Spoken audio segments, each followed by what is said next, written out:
Shalom teman-teman yang dikasihi oleh Tuhan. Hari ini kita akan kembali melanjutkan pembahasan refleksi dari buku The Ordinary Hero.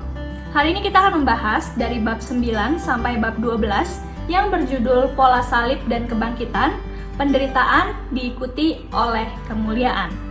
Seperti yang sudah dibahas pada bagian bab-bab sebelumnya, siapa sih orang di dunia ini yang menginginkan penderitaan? Tentu tidak ada satupun di antara kita yang menginginkan atau menyukai penderitaan. Namun lagi dan lagi buku ini mencoba menguraikan atau membukakan mengapa orang Kristen diizinkan Allah untuk menderita. Salah satunya mengapa kita diizinkan oleh Allah untuk mengalami penderitaan atau salib adalah karena jalan menuju kemuliaan dapat diberikan oleh Allah melalui penderitaan tersebut, begitu.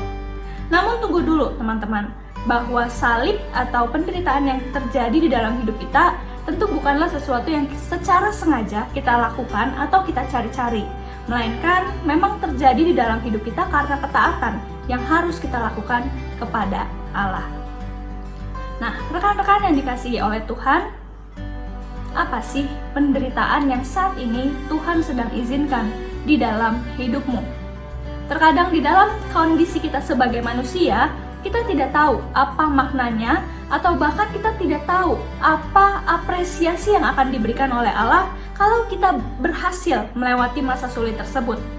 Contoh, misalnya, bagi teman-teman siswa atau teman-teman mahasiswa, saat ini mungkin teman-teman sedang berjuang hidup jujur.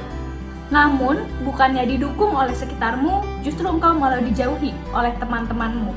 Engkau malah dikatain atau dianggap sok suci. Tentu ini adalah salah satu penderitaan yang mungkin dapat kita alami karena berjuang hidup benar. Atau mungkin bagi rekan-rekan yang alumni, engkau saat ini mungkin sedang bekerja di tempat di mana sesuai dengan panggilan Tuhan. Tetapi sayangnya secara gaji mungkin tidak sebesar dengan rekan-rekan seangkatan kita yang lainnya yang mungkin bekerja di tempat lain. Tetapi teman-teman tetap setia pada panggilan karena teman-teman tahu ini adalah panggilan dari Allah.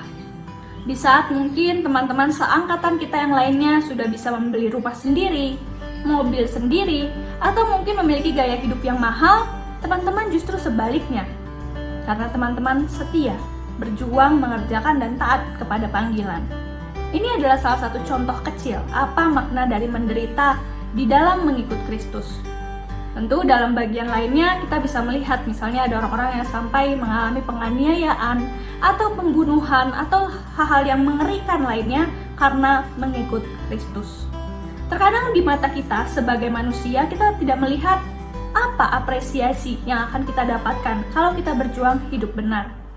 Tetapi buku ini kembali mengingatkan kita bahwa ya, ada apresiasi yang Allah berikan, yaitu kemuliaan yang berasal dari Allah.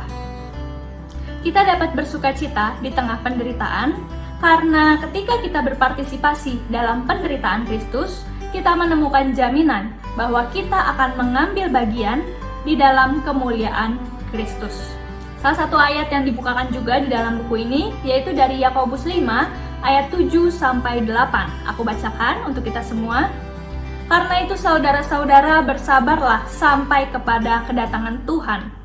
Sesungguhnya petani menantikan hasil yang berharga dari tanahnya, dan ia sabar sampai telah turun hujan, musim gugur, dan hujan musim semi. Kamu juga harus bersabar dan harus meneguhkan hatimu, karena kedatangan Tuhan sudah dekat. Sekian yang bisa dibagikan. Tuhan Yesus memberkati.